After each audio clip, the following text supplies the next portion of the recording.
ویسے ہی خدا کا تصور مختلف عقائد کی صورت اختیار کرتا گیا، یعنی آبادی بڑھتی گئی اور پھر لوگ جو ہے اپنے سے زیادہ طاقتور، یعنی جب خدا کا تصور لوگوں میں قائم ہوا تو جس نے جس چیز کو اپنے آپ سے زیادہ پاورفل دیکھ لیا، اپنے سے زیادہ طاقتور جس چیز کو دیکھ لیا، اس نے اس کو خدا سمجھنا شروع کر دیا۔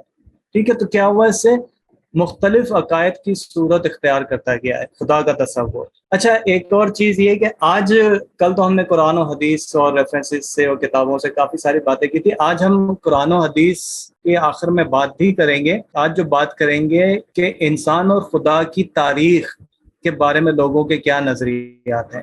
آج ہم تھوڑا سا جو ہے وہ ایک جو اسٹڈیز ہیں ان کے مطابق ڈسکس کریں گے، اور میں آپ کو ریکمینڈ کروں گا ایک یہ بک خدا کی تاریخ کے نام سے، اردو میں مل جاتی ہے، history of God, Keran Armstrong کی یہ بک ہے، بہت مشہور بک ہے یہ، اور یہ ہسٹری آف گاڈ، تو یہ ضرور آپ پڑھیں۔ اور ایک اور میرے پاس کتاب ہے یہ خدا اور تصور خدا، تو یہ بھی آپ کو مل جائے گی مارکیٹ میں، تو یہ آپ اس طرح کی کتابیں بھی ضرور پڑھا کریں، کیونکہ ہم تو مسلمان ہیں اور ہمارا ایک بلیف سسٹم ہے، مگر دنیا میں لوگوں کے کیا تصورات ہیں، تو ہم اس کو ڈسکس کریں گے آج اور اس کو سمجھیں گے۔ ٹھیک ہے، تو کیا ہوا، حضرت آدم علیہ السلام کے ساتھ انسان کی آبادی بڑھی تو انسان نے اپنے نفس اور پیٹ کی پوجا میں لگ گیا، ہر انسان اپنے نفس کے خواہشات اور اپنے پیٹ کو بھرنے کے لیے اپنے پیٹ کی پوجا میں لگ گیا، اور خدا کے ساتھ جو تعلق تھا اس کو بھول گیا۔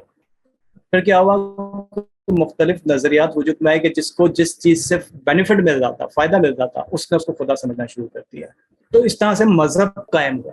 مذہب کیا ہوتا ہے، مذہب کی تعریف کیا ہے، ریلیجن اس کی تعریف کیا ہے؟ مذہب کی تعریف سادی سی یہ ہے کہ خدا کے وجود کو خالق، مالک اور معبود ماننا، یہ مذہب کہلاتا ہے کہ تخلیق کرنے والا بھی کوئی ہے اور ہر چیز کا مالک بھی کوئی ہے، اور اس کے آگے سرنڈر کرنا ہے۔ معبود کا مطلب کیا ہے، جس کی عبادت کی جائے، اور عبادت کا مطلب کیا ہوتا ہے، بندگی۔ بندگی کا مطلب کیا ہے، سرنڈر کرنا۔ تو خدا کے وجود کو خالق ماننا، مالک ماننا اور معبود ماننا، یہ مذہب کہلاتا ہے۔ تو مذہب ایکچولی نام ہے انسان کے جو احساس بیچارگی، انسان اپنے آپ کو جب بے بس اور بیچارہ سمجھتا ہے، تو انسان کے احساس بیچارگی اور کسی ایک یا پھر ایک سے زیادہ متعدد اعلیٰ قوتوں کے اعتراف یا اس کو ماننا، اس کا اعتراف کرنا، اور پھر اس کی پرستش، اس کی پوجا کرنا، اس کی عبادت کرنا، ٹھیک ہے، اور پھر اس کے ساتھ ساتھ کردار اور عمل کو اپنے معبود کی مرضی کے مطابق ڈھالنا، یہ کیا ہے، یہ مذہب کی علامت ہے۔ خدا کی پوجا کرنا، عبادت کرنا، اور ساتھ ساتھ اپنے کردار کو، اپنے عمل کو اپنے معبود، اپنے خدا کی مرضی کے مطابق ڈھالنا، یہ مذہب کہلاتا ہے۔ اب اس کے بعد کیا ہوا کہ انسان پریکٹیکل لائف میں تو مذہب کی ایکٹیویٹیز میں انوالو ہو گیا، پریکٹیکل ہو گیا، لیکن اس کو پھر روح کا انکشاف بھی ہوا کہ کوئی ایسی چیز ہے انسان کے اندر کہ جو ایک انرجی کا کام کرتی ہے۔ میری کچھ ویڈیوز بھی ہیں، اس پہ آپ اس کے بارے میں یوٹیوب پہ ڈیٹیل میں وہ ویڈیوز دیکھ سکتے ہیں۔ انسان کی ہسٹری اور انسان کے بارے میں اسٹڈیز جو ہیں اسے کیا کہتے ہیں، اینتھروپولوجی یا علم الانسان یا علم بشریات۔ میں نے کہا نا کہ ابھی ہم قرآن و حدیث کی بات نہیں کر رہے، ہم ان چیزوں کو سمجھنے کے بعد پھر جائیں گے کہ دین اسلام ہمیں کیا بتاتا ہے۔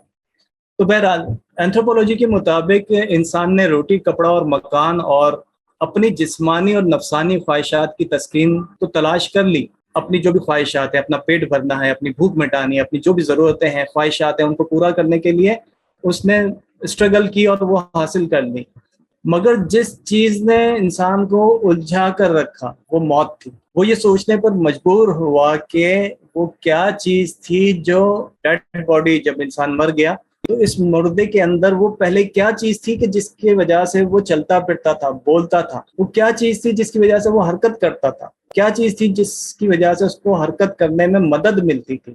پھر انسان نے اپنے عزیز و رشتہ داروں کو مرنے کے بعد جب خواب میں دیکھنا شروع کیا، کسی نے کسی اپنے گزرے ہوئے رشتہ دار کو خواب میں دیکھا، تو جب خواب میں دیکھنا شروع کیا تو اس کے دل میں خیال پیدا ہوا کہ وہ اب بھی کسی نہ کسی طرح زندہ ہے، یعنی مرنے کے بعد بھی وہ کسی نہ کسی طرح زندہ ہے. جسم فنا ہو گیا مگر کوئی چیز باقی ہے. اس طرح سے اسے روح کا انکشاف ہوا کہ کوئی چیز تھی اور پھر روح کی طرف لوگوں نے غور کرنا شروع کیا.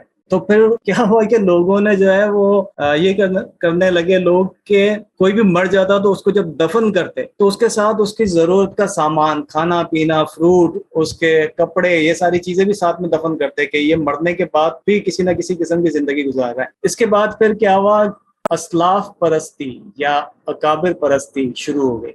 اسلاف پرستی کیا کہ اپنے قبیلے کے، اپنے فیملی کے اور اپنے کمیونٹی کے جو بڑے لوگ تھے، جو سردار لوگ تھے، مردوں کے ساتھ ان کے سامان دفن کرنے کی ایک وجہ یہ تھی کہ کہیں وہ اپنے سامان کے لیے زندوں کو پریشان نہ کرے. ڈرتے تھے لوگ کہ مر گیا، خواب میں آ رہا ہے، ایسا نہ ہو ہماری زندگی میں بھی آ جائے، مرنے کے بعد میں پریشان کرے. تو وہ اس کو بھوت سمجھتے تھے، اس کو جو ہے وہ کہ روح تنگ کرے گی. روح کا ایک کانسیپٹ ایسا تھا کہ اس کو بھوت سمجھتے تھے. ٹھیک ہے، تو اس طرح سے پھر کیا ہوا کہ اسلاف پرستی کی بھی ابتدا ہوئی کہ جو بھی کوئی زیادہ معزز شخص ہوتا تھا تو مرنے کے بعد اس کے منصب اور اس کے مرتبے کے مطابق اس کو زیادہ عزت دی جاتی ہے. اس کی قبر بھی ایسی بنائی جاتی ہے، اتنی عالیشان بنائی جاتی ہے. آج کے زمانے میں بھی جو ہے نا وہ ہوتا ہے نا کہ کسی کی قبر عالیشان ہو یا کوئی مزار بن جائے تو لوگ جو ہے وہ اس کو اسی سے ہی جوڑتے ہیں. ٹھیک ہے، تو یہ کیا، اس کی کیا حقیقت ہے، اس کو انشاءاللہ اس ڈسکشن کے آخر میں پھر ہم سمجھیں گے. تو یہ بادشاہ کی اور جادوگروں کی روحیں ہوتی تھیں، اور ان کے جو بھی بڑے جن کو وہ مانتے تھے تو ان کی روحیں اعلیٰ سمجھی جاتی تھیں، اور بعض کو تو پھر وہ دیوتا اور خدا بھی سمجھنے لگے تھے. اس کے بعد پھر کیا ہوا کہ زمین کی عبادت ہونے لگی. اس کے بعد خیال یہ پیدا ہوا کہ ہر جاندار میں روح موجود ہے، روح ہی ہے جو ہر شے کو حرکت دیتی ہے، طاقت بخشتی ہے. لہذا پھر اس کی مختلف شکلیں بنائی گئی، اور ان تمام اشیاء کی اصل بنیاد جو ہے نا وہ زمین کو سمجھا جانے لگا کہ زمین ایک ماں کی حیثیت رکھتی ہے. زمین سے ہی جو ہے وہ درخت اگتے ہیں، زمین سے ہی پہاڑ بنے ہیں، زمین سے ہی پانی نکلتا ہے. تو زمین کو ایک ماں کی حیثیت دی جانے لگی. یہ تصور کیا کہ یہ ہر شے کو پیدا کرتی ہے. اس طرح سے جو ہے وہ دھرتی ماتا کا کانسیپٹ، اور اس کو بھومی دیوی بھی کہتے ہیں. تو دھرتی ماتا کا تصور قائم ہوا جو آج بھی کسی نہ کسی صورت میں موجود ہے. آپ لوگ دیکھا ہوگا موویز وغیرہ میں دھرتی ماتا کے بارے میں بہت زیادہ سنا ہوگا. اب ہمیں یہ تو پتہ ہے کہ لوگ جو ہے وہ دھرتی ماتا یا زمین کو بھی اپنا دیوتا یا دیوی مانتے ہیں، مگر اس کے پیچھے کانسیپٹ کیا ہے؟ کانسیپٹ یہی ہے کہ وہ سمجھتے ہیں کہ یہ ماں ہے کہ جو ہر چیز کو پیدا کرتی ہے، اسی میں سے جو ہے وہ ہر چیز پیدا ہوتی ہے. فصلیں، درخت، ساری چیزیں اسی سے نکلتی ہے، پانی بھی اسی میں سے ہی آتا ہے. پھر اس کے بعد کیا ہوا کہ سورج اور چاند کی پوجا بھی ساتھ ساتھ ہونے لگی. سورج اور چاند کو زمین پر حاوی سمجھانے لگا کہ زمین پر حاوی ہے سورج اور چاند، کہ سورج کی روشنی ہوتی ہے تو پھر جو ہے وہ زمین میں کوئی ایکٹیویٹی ہو سکتی ہے. تو سورج اور چاند کو زمین پر حاوی سمجھا جانے لگا، اور سورج اور چاند کو باپ سمجھا جانے لگا. زمین کو ماں، دھرتی ماں، اور سورج اور چاند کو باپ، والد تصور کیا جانے لگا. اور سورج کو سب سے بڑا خدا سمجھا جانے لگا، معبود اعلیٰ کا درجہ دے دیا گیا. اس طرح سے شمس پرستی یا سوریہ پوجا جس کو کہتے ہیں، سوریہ پوجا ہونے لگی. ملتان جو ہے نا پاکستان میں، ملتان میں آج بھی ہزاروں سال پرانا ایک مندر ہے، سن ٹیمپل اس کو کہتے ہیں. میں وہاں جا چکا ہوں تو میں نے دیکھا ہوا ہے، تو مگر اب وہ کھنڈرات کی شکل میں موجود ہے. تو اگر کسی کا ملتان جانا ہو یا جو لوگ ملتان سے ہو تو ان کو پتا ہوگا، اور پھر وہاں جائیں تو ضرور وزٹ کریں. بڑا ایک مزیدار سی جگہ ہے. تو وہاں بھی ایک سن ٹیمپل، سوریہ مندر جس کو کہتے ہیں، ملتان میں آج بھی ہے، اور ہزاروں سال پرانا ہے. پھر اس کے بعد لوگ سیاروں کی پوجا کرنے لگے کہ چھوٹے چھوٹے دیوی دیوتا سمجھنے لگے اس کو کہ جو بھی روح ہے وہ جاتی ہے. اس میں سے سب سے زیادہ جو پوجا ہونے لگی قطب ستارے کی ہونے لگی، کیونکہ یہ آسمان کا ایک مرکزی نقطہ ہے. قطب ستارہ جو ہوتا ہے وہ آسمان کا ایک سینٹر پوائنٹ ہوتا ہے کہ اس کے گرد تمام ستارے یا سیارے گھومتے ہیں. کیونکہ اس کے بعد پھر پہاڑ کی پوجا ہونے لگی کہ یہ بڑے بڑے جو ہے وہ دیوتا ہیں. پہاڑوں کے بعد پھر درختوں کی پوجا ہونے لگی کہ پہاڑوں کی طرح درختوں کو بھی مقدس سمجھ کر کچھ لوگ اسے اپنا رزق کا خدا تصور کرتے تھے کہ ہمیں جو رزق ملتا ہے ان درختوں سے ملتا ہے. پھر بعض درختوں میں لوگ جو جنات بھوت کا مسکن مان کر اس کا احترام کرتے تھے. ہندوؤں میں کسی وقت درختوں سے لڑکیوں کی شادی کرنے کا رواج بھی تھا. بہرحال یہ سارے جو کلچرز ہیں یہ آج بھی میں سے کچھ چیزیں رائج ہیں. پھر یہ 4 ایلیمنٹس انانے سے آگ کی پوجا ہونے لگی، اور پانی کی پوجا ہونے لگی، اور تمام مشہور تہذیبیں جو ہے نا وہ دریا کے کنارے آباد ہوتی تھی نا، تو اس کے بعد پھر جو ہے وہ پانی کی، دریا کی پوجا کرنے لگے۔ تو مصر میں دریائے نیل، عراق میں دجلہ و فرات، اور ہندوستان میں دریائے سندھ، گنگا جمنا، اور پھر چین میں ہوانگ ہو ایک دریا ہے، تو اس کو دیوی یا دیوتا مانا جانے لگا۔ لوگ قربانیاں بھی دیتے تھے کہ اپنے آپ کو قربان کرنے کے لیے دریا کے حوالے کر دیتے تھے۔ کچھ لوگ جو ہے وہ زندہ دریا میں ڈال دیے جاتے تھے، اور وہ اس کو سمجھا جاتا تھا کہ یہ خدا کی خاطر قربانیاں پیش کر رہے ہیں۔ پھر ہوا اور مٹی کی بھی پوجا، ہوا کی پوجا کم ہوئی، مٹی کی پوجا زیادہ ہونے لگی، اور وہ زمین کے ساتھ ہی ہوتی تھی، اور وہی کاشتکاری۔ اور ایک اور بڑی مزے کی بات کہ آج بھی یہ جو مٹی ہے یا جو زمین ہے، یہ بھی کسی نہ کسی صورت میں اس کی پوجا بھی ہوتی ہے، اور اس کو عزت صرف کاشتکاری یا فصل یا ان چیزوں کی وجہ سے نہیں، بلکہ جذبہ حب الوطنی، یہ بھی اسی کانسیپٹ سے ہی آیا ہے۔ تو ہے نا، وطن کی مٹی گواہ رہنا، اور پھر یہ بھی سنا ہوگا پھر آپ لوگوں نے، یہ دھرتی میری ماں ہے، تو مٹی کی پوجا بھی اس طرح سے لگی۔ پھر حیوان، جانوروں کی پوجا ہونے لگی، اور شاید ہی کوئی ایسا جانور ہوگا کہ جس کی پوجا نہ کی گئی ہو، آج بھی کی جاتی ہے۔ پھر انسان ترقی کرتا گیا، ایک معاشرتی نظام، ایک سوشل سسٹم قائم ہو گیا، تہذیبیں وجود میں آئی، سلطنتیں قائم ہوئی، تو پھر سلطنتوں کے جو حاکم اور بادشاہ تھے ان کو خدا سمجھا جانے لگا۔ فرعون جو ہے وہ خدا بن کے بیٹھا تھا۔ ٹھیک ہے، آپ لوگوں نے حضرت یوسف علیہ السلام والی سیریز اگر دیکھی ہوگی، دیکھی ہے کسی نے حضرت یوسف علیہ السلام کی سیریز دیکھی ہے، ڈرامہ سیریز؟ اچھا، جس نے نہیں دیکھی تو دیکھنی چاہیے، بہت زبردست سیریز ہے۔ تو بہرحال فرعون اور اس طرح کے جو لوگ جو ہے، نمرود، یہ سب جو ہے وہ خدا بن کر لوگوں پر حاکم بن کر، اور خدا بن کے لوگوں کو انہوں نے اپنا غلام بنایا ہوا تھا، معبود بنے ہوئے تھے، اور لوگ ان کی پوجا کرتے تھے۔ اچھا، اب یہ تو تھے مختلف نظریات۔ اب اس کے بعد تین خداؤں کا ایک تصور آیا، اور یہی ان کی توحید تھی۔ تین خداؤں کا جو تصور تھا، یہی ان کی توحید تھی۔ میں آپ کے ساتھ ایک سلائیڈ شیئر کر رہا ہوں۔ تین خداؤں کا تصور کیا تھا؟ تین خداؤں کا تصور یہ تھا کہ ایک خدا، اور ایک اس کی بیوی یا دیوی، اور پھر ان کی کوئی ایک اولاد۔ اچھا، یہ سلائیڈ شو ہوئی آپ کے بعد تصور خدا۔ اس سے آگے مرد کا ایک سمبل، میل گاڈ، یعنی مرد خدا، اس کا ایک سمبل جو ہے وہ اس طرح سے بنایا جاتا تھا، اور فیمیل سمبل جو ہے وہ اس طرح سے بنایا جاتا ہے۔ ٹھیک ہے، اور میل اور فیمیل کے دونوں جب آپس میں ملاپ یا کمبینیشن، دونوں کو ملا کر یہ سمبل بنایا جانے لگا۔ آپ نے یہ سمبل دیکھا ہوگا، دیکھا ہوا یہ سمبل، اسٹار آف ڈیوڈ کہلاتا ہے۔ یہ ستارے کی پوجا کی جانے لگی، ستاروں کی پوجا کی جانے لگی، اور پھر اس طرح کا اسٹار جو ہے، اس کا کانسیپٹ اس کے پیچھے یہ ہے۔ پھر اس کے بعد ڈولزم، یہ ایک بڑا مشہور یہ ہوا۔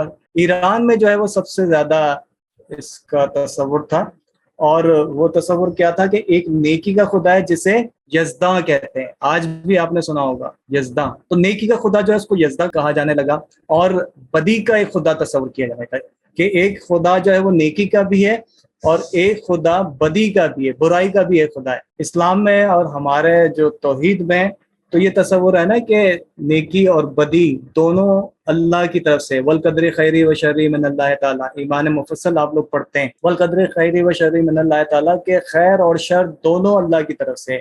لیکن جو ڈولیٹی کا اور مثنویت جس کو کہتے ہیں، اس کا کانسیپٹ کیا تھا؟ اس کا کانسیپٹ یہ تھا کہ ایک نیکی کا خدا ہے اور ایک بدی کا خدا ہے۔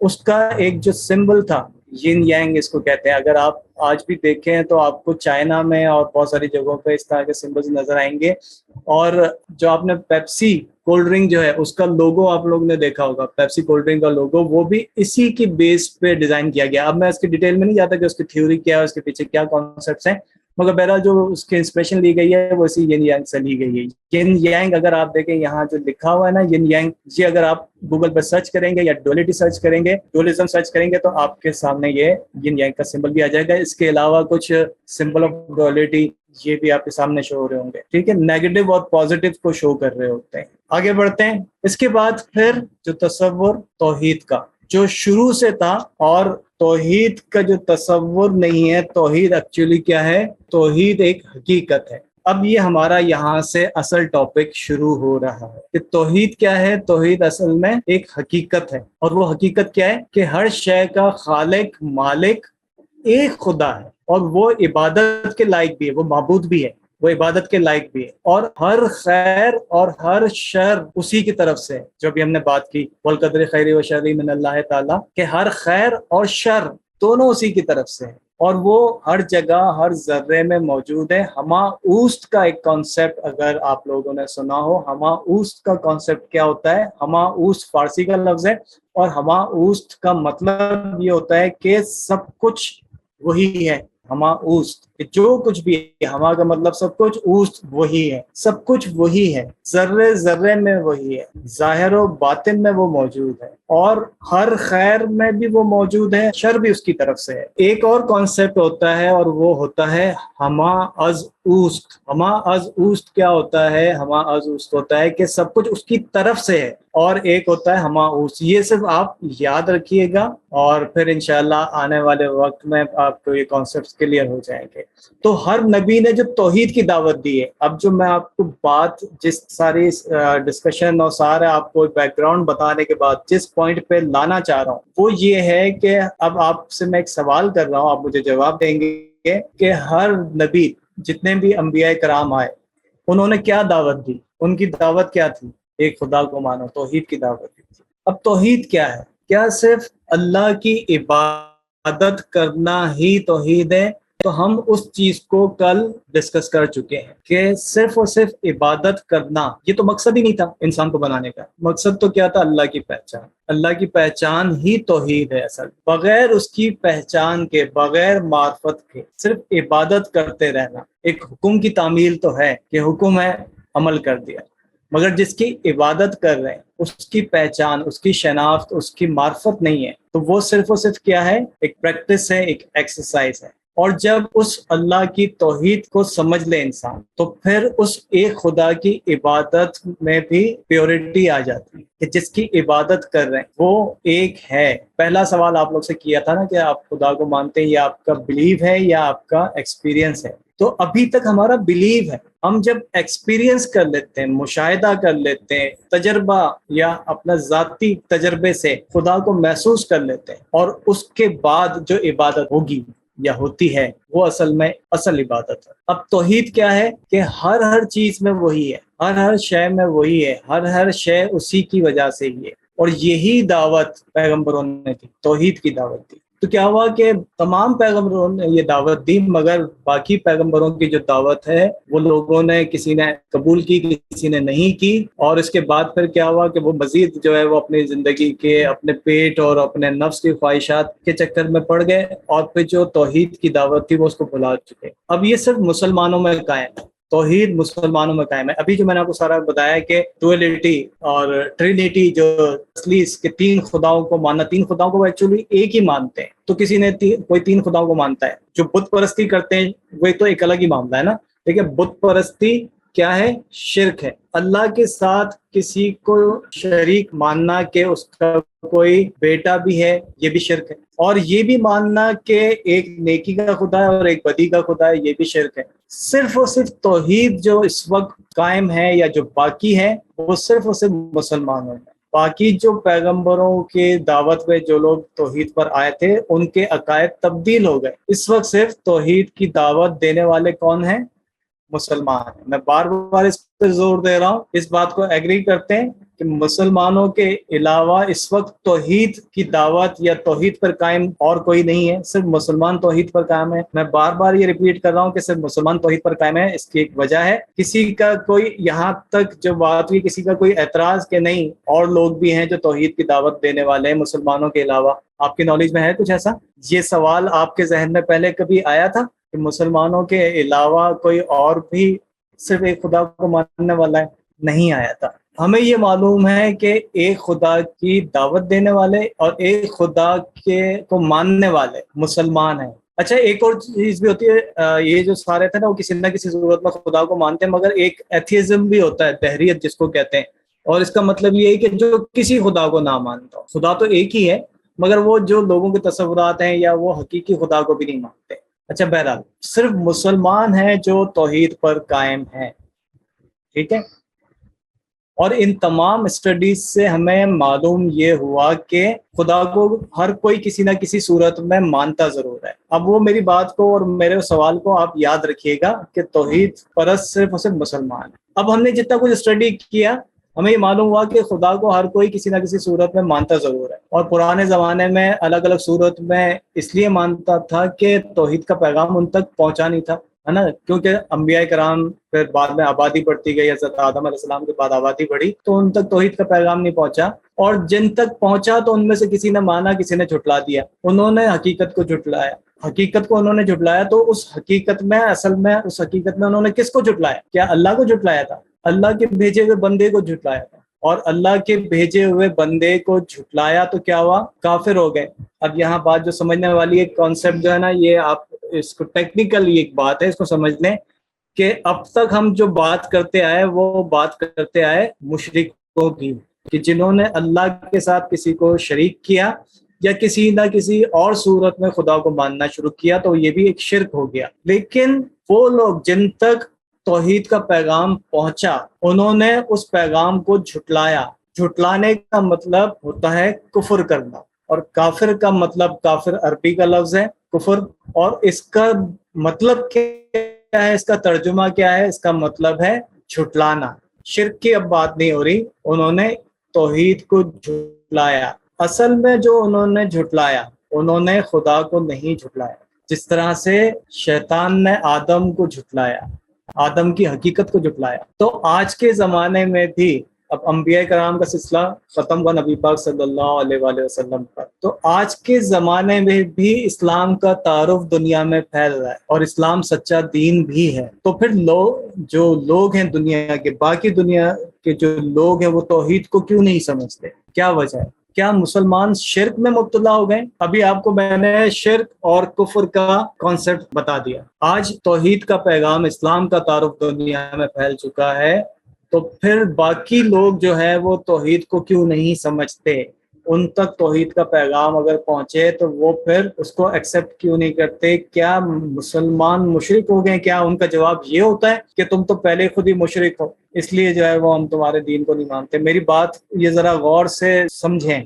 آپ کسی غیر مسلم کو دعوت دیتے ہیں اسلام کی، تو وہ آپ کو یہ نہیں کہے گا کہ آپ تو جو ہے وہ مزار پرستی کرنے والے لوگ ہیں، مشرک لوگ ہیں، آپ تو جو ہے اولیاء کرام اور شخصیت پرستی کرنے والے لوگ ہیں، مشرک لوگ ہیں، تو پھر آپ توحید کی دعوت کیوں دے رہے؟ اس وجہ سے وہ نہیں جھٹلائے گا۔ وہ کیوں جھٹلائے گا؟ مسلمان شرک نہیں کرتا، نہ کر رہا ہے۔ کیا ہے کہ ہمارا اپنا کردار نہ اللہ اور رسول کی تعلیمات کے مطابق ہے، اور ہم نے خود توحید کو نہیں سمجھا، ہم نے اتنا سخت بنا دیا اپنے دین کو کہ جو اصل توحید ہے اس کا پیغام ہم نہیں پہنچا پا رہے۔ ہمارا صرف بلیو ہے، ہم ایکسپیرینس کرنے کو تیار نہیں ہیں۔ میری بات آپ سمجھ رہے ہیں؟ یہ تھوڑا سا سمجھنے والی بات ہے، اس کو غور کرنے والی بات ہے، اور ایک مسلمان کو غور بھی کرنا چاہیے۔ بلیف سسٹم کے سوا اس کو غور و فکر بھی کرنا چاہیے اپنے بلیفز کے علاوہ۔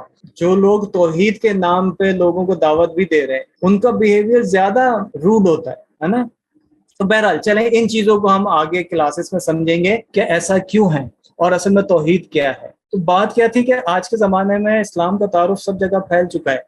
اب ہمیں یہ دیکھنا ہے کہ کیا چیز ایسی ہونی چاہیے کہ ہماری بات اور ہمارے جو پوائنٹس ہیں جس کی بیس پہ اگر ہم کسی کو دعوت دیں، تعارف دیں اسلام کا، اللہ کا، خدا کا تعارف دیں، تو وہ کیا چیزیں ہونی چاہیے؟ وہ ہمارے پاس کیا نالج ہونی چاہیے، ہمارے پاس کیا پوائنٹس ہونے چاہیے کہ جس کی بیس پہ ہم کسی کو انسپائر کر سکیں، کسی کے سامنے اپنی بات کو اس طرح سے پیش کریں کہ ہماری بات اس پہ اثر کرے۔ اب سوال پھر وہی آ جاتا ہے، میں پھر وہ اسی سوال پہ آتا ہوں کہ کیا مسلمان شرک میں مبتلا ہو گئے؟ مسلمان جس نے کلمہ پڑھ لیا وہ کبھی شرک میں مبتلا نہیں ہو سکتا۔ کوئی بھی مسلمان کبھی مشرک نہیں ہو سکتا، کیونکہ اس نے کلمہ پڑھا ہے، اور کلمہ پڑھنے کے بعد اس نے اقرار کیا ہے کہ لا الہ الا اللہ، اللہ کے سوا کوئی معبود نہیں۔ اب جس نے اقرار کر لیا اور وہ مسلمان ہے تو وہ کبھی شرک میں مبتلا نہیں ہو سکتا۔ اب مسلمان پوری دنیا میں موجود ہیں۔ اب جو میں آپ تک ایک میسج پہنچانا جا رہا ہوں، اس پہ بھی بڑا دھیان سے اس کو سمجھیں، اور چاہیں تو اس کو نوٹ بھی کر لیں کہ دیکھیں مسلمان پوری دنیا میں موجود ہیں،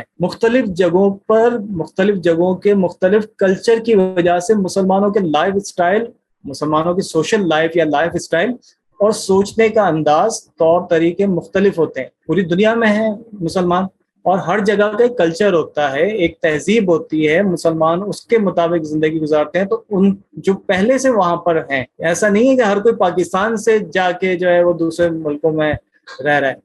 سارے مسلمان پاکستان سے نہیں گئے. جو لوگ پہلے سے وہاں رہ رہے ہیں، پیدا ہو گئے، وہ اسی کلچر کا حصہ ہے. ان کا لائف اسٹائل، ان کا سوچنے کا انداز، ان کے طور طریقے مختلف ہوتے ہیں. اسی طرح سے پاکستان کے جو مسلمان ہیں وہ یہاں کے کلچر کے مطابق زندگی گزارتے ہیں، ہے نا؟ ایسے ہی ہے. اب اس خطے میں بہت سی تہذیبیں گزر چکی ہیں، کیونکہ یہ جو خطہ ہے یہ ہسٹوریکلی بہت پرانا، سب یعنی قدیم ترین یہ یہاں پر سویلائزیشن یہاں سے گزر چکی ہے، انڈیا، پاکستان اور اس سب کانٹیننٹ میں. تو اس خطے میں بہت سی تہذیبیں گزر چکی ہیں اور ان کی روایت اب بھی یہاں کے لوگوں کی زندگی میں شامل ہے. جو تہذیبیں گزر چکی ہیں ان کا کوئی انفلوئنس، کوئی ان کی باقیات آج بھی لوگوں کی زندگیوں میں شامل ہے. اور جتنا ہم نے یہ خدا کا تصور سمجھا اور اس میں سے جو لوگوں کے تصورات تھے، وہ جو لوگوں کے ریچولز تھے، وہ جو ان کے رسم و رواج تھے، آج توحید پرست اور توحید کو سمجھنے کے بعد، توحید پر عمل کرنے کے بعد، اسلام کو قبول کرنے کے بعد، یہاں کے لوگوں کا جو لائف اسٹائل ہے اس میں کچھ رسومات، کچھ ریچولز ایسی ہیں جو یہاں کے ایک کلچر کے مطابق ہیں. یہ آپ کو پتہ ہے ہندوستان اور یہ جو پاکستان، یہ جو ایریا ہے، اور پھر سری لنکا، یہ کتنا پرانا ہے. حضرت آدم علیہ السلام کو ہندوستان کی سرزمین میں اتارا گیا. آپ کو یہ بات معلوم ہے حضرت آدم علیہ السلام کو کہاں اتارا گیا تھا؟ یہ ایک کتاب ہے بہت مشہور، قصص الانبیاء. معلوم ہے اس کتاب کے بارے میں سب کو؟ قصص الانبیاء، اس میں حضرت آدم علیہ السلام کے بارے میں جو کچھ لکھا ہوا ہے. تو حضرت آدم علیہ السلام کو یہ حافظ امام الدین ابن کثیر جو ہے، انہوں نے تفسیر ابن کثیر بھی لکھی ہے. ان کی تفسیر بھی بہت مشہور ہے. انہوں نے البدایہ والنہایہ، اسلامک ہسٹری کی بک ہے البدایہ والنہایہ، بہت مشہور ہے اور بڑی اتھینٹک بک ہے. تو قصص الانبیاء میں یہ موجود ہے کہ حضرت آدم علیہ السلام کو ہندوستان کی سرزمین پہ اتارا گیا. ہندوستان میں سری لنکا کے مقام پہ حضرت آدم علیہ السلام کو اتارا گیا، ایک پہاڑ کی چوٹی پہ، پہاڑی پہ. اور وہ جو پہاڑی ہے نا، اگر آپ گوگل پر سرچ کریں گے تو ایڈمز پیک کے نام سے آپ کو گوگل پہ یا یوٹیوب پہ آپ کو ویڈیوز بھی مل جائیں گی اور اس کے بارے میں انفارمیشن مل جائے گی کہ حضرت آدم علیہ السلام کو جس جگہ پہ اتارا گیا وہ پیک یا چوٹی، پہاڑ کی چوٹی، تو اس کے بارے میں انفارمیشن آپ کو مل جائے گی سری لنکا کے مقام پہ. حضرت حوا علیہ السلام کو جو ہے وہ جدہ میں اتارا گیا، جدہ میں، سعودی عرب میں. اور ایک اور بڑے مزے کی بات تھی کہ کتابوں میں لکھا ہے کہ حضرت آدم علیہ السلام کو سری لنکا میں اتارا گیا، ہندوستان کی سرزمین پہ، اور پھر حضرت حوا کو جدہ میں، عرب میں اتارا گیا. اور پھر وہ حضرت آدم علیہ السلام جب گئے ان کے پاس اور ڈھونڈتے ڈھونڈتے حضرت حوا کو تلاش کیا، اور جس جگہ پہ ان کی ملاقات ہوئی وہ میدان عرفات تھا، جہاں انہوں نے ایک دوسرے کو پہچانا. اور جہاں ایک دوسرے کو پہچانا تو اسی وجہ سے اس جگہ کو میدان عرفات کہتے ہیں. عرفات کا مطلب کیا ہے؟ معرفت، پہچان. تو اس کو میدان عرفات اسی لیے کہتے ہیں کہ انہوں نے ایک دوسرے کو پہچانا، ایک دوسرے کے ساتھ ان کی ملاقات ہوئی تھی. اور اگر آپ گوگل پہ ایک اور چیز سرچ کریں، ایڈمز برج، سری لنکا سے انڈیا تک جو سمندر ہے اس پہ پتھروں کا ایک برج بنا ہوا ہے. اگر گوگل میپ سے بھی اب نظر آتا ہے، گوگل میپ سے بھی اگر دیکھیں تو آپ کو ایڈمز برج نظر آئے گا. ہندوستان سے سری لنکا یا سری لنکا سے ہندوستان ایک پتھروں کا ایک راستہ بنا ہوا ہے، ایک برج بنا ہوا ہے. مسلمانوں کا، اور چونکہ یہودی اور عیسائی بھی حضرت آدم علیہ السلام کو مانتے ہیں تو انہوں نے ریسرچ کی اور ان کا کہنا ہے یہ کہ ایڈمز برج جو ہے وہ حضرت آدم علیہ السلام نے بنایا تھا. اور ہندوؤں کا بلیو یہ ہے، جب بھگوان رام نے سیتا کو راون سے چھڑانے کے لیے ہنومان کی جو فوج تھی ان کو بھیجا تھا، تو ہنومان کی جو فوج تھی انہوں نے ان پتھروں سے ایک راستہ بنایا تھا اور اس راستے کو رام لنکا کہتے ہیں. تو یہی جو برج ہے یہ ایڈمز برج کے نام سے بھی مشہور ہے اور یہی رام لنکا کے نام سے بھی مشہور ہے. تو اس کو دیکھیے گا اگر آپ کا انٹرسٹ ہے تو.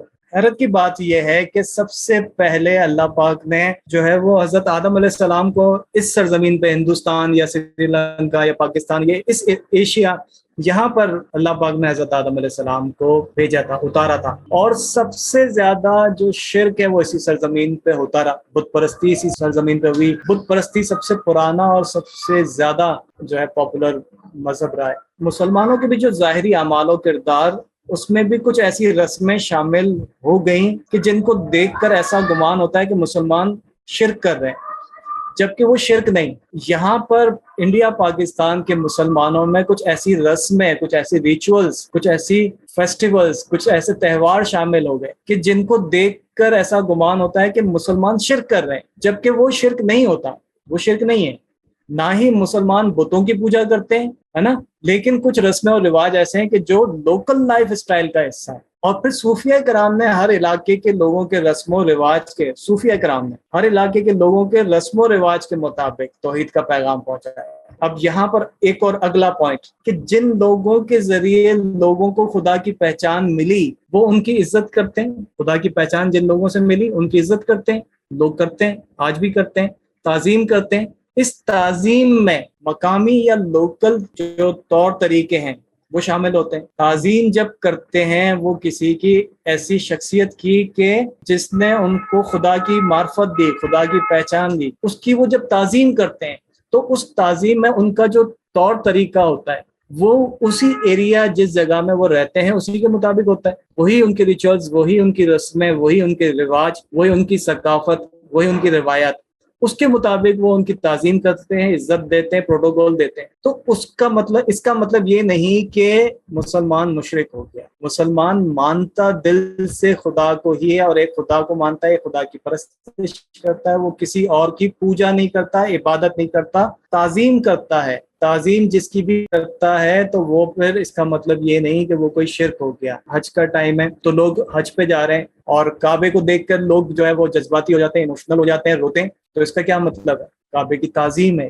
کعبے کو دیکھ کر ایموشنل ہو جانا، کعبے کو دیکھ کر خدا یاد آ جانا، کعبے کو دیکھ کر اللہ یاد آ جانا، یہ شرک نہیں ہوتا. اسی طرح سے جس نے توحید کا پیغام دیا، جس نے اللہ کا تعارف دیا اور جس نے صرف اور صرف تعارف نہیں دیا بلکہ ایکسپیرینس بھی کروا دیا، ہمارے بلیف کو ایکسپیرینس کروا دیا اس نے، اس کی اگر تعظیم کی جاتی ہے اور اس کو دیکھ کر یہ یاد آ جاتا ہے کہ یہی ہے جس نے مجھے خدا کی پہچان کروائی ہے، اور اس کی تعظیم میں جو ہے وہ کوئی ادب سے کھڑا ہوتا ہے، بیٹھتا ہے، جس طرح سے بھی، تو اس کا مطلب یہ شرک نہیں ہے، کیونکہ وہ دل سے ایک ہی خدا کو مان رہا ہوتا ہے. مسلمان کبھی شرک نہیں کر سکتا، اور جو شرک کرے وہ مسلمان نہیں ہو سکتا.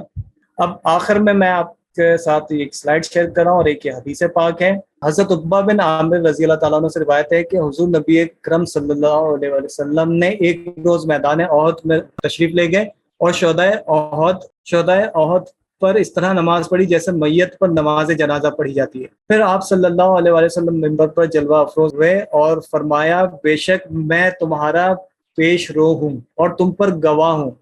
اب یہ بھی بڑی اہم بات ہے کہ تمہارا پیش رو ہوں، یعنی میں تمہارا لیڈر ہوں، سب سے آگے میں ہوں، اور میں تم پر گواہ ہوں. خدا کی قسم میں اپنے حوض کوثر کو اس وقت بھی دیکھ رہا ہوں. بے شک مجھے زمین کے خزانوں کی کنجیاں، یا پھر یہ فرمایا کہ روئے زمین کی کنجیاں عطا کرتی گئی ہیں. ایک ایک جملے پہ آپ غور کریں، ہمارا جو توحید ہے ساری کی ساری اس میں چھپی ہوئی. پھر کیا فرمایا کہ خدا کی قسم مجھے یہ ڈر نہیں کہ میرے بعد تم شرک کرنے لگو گے، بلکہ مجھے ڈر اس بات کا ہے کہ تم دنیا کی محبت میں، یعنی مال و دولت دنیا کی حرص میں مبتلا ہو جاؤ گے. کیا فرمایا کہ مجھے اس بات کا ڈر نہیں کہ تم شرک کرنے لگو گے، شرک میں مبتلا ہو جاؤ گے، بلکہ مجھے ڈر اس بات کا ہے کہ تم دنیا کی محبت میں مبتلا ہو جاؤ گے. کوئی مسلمان شرک میں مبتلا نہیں ہوتا، نہ ہوگا. ہاں، دنیا کی محبت میں مبتلا ہو کر وہ خدا کو بھول چکا، اس نے اپنے نفس کی خواہشات کو. اب جب کوئی صوفی کے پاس جاتا ہے یا کسی صوفی کے ساتھ اس کا، یا کسی اسپرچل ٹیچر کے ساتھ اس کا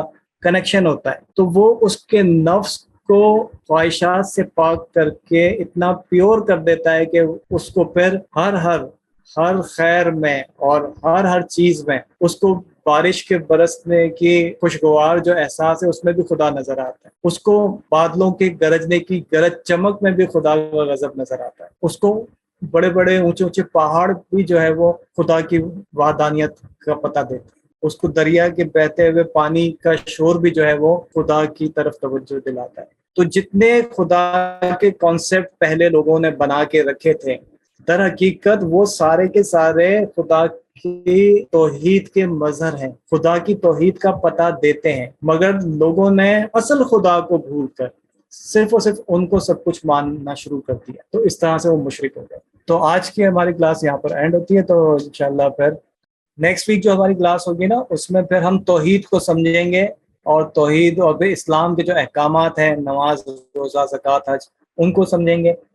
اور پھر اس کے بعد ایمان جو ہے وہ ہم جن چیزوں پہ ایمان رکھتے ہیں وہ اس کے بارے میں سمجھیں گے. قرآن و حدیث کے ریفرنسز کے ساتھ ساتھ انشاءاللہ ان ساری چیزوں کو سمجھتے جائیں گے.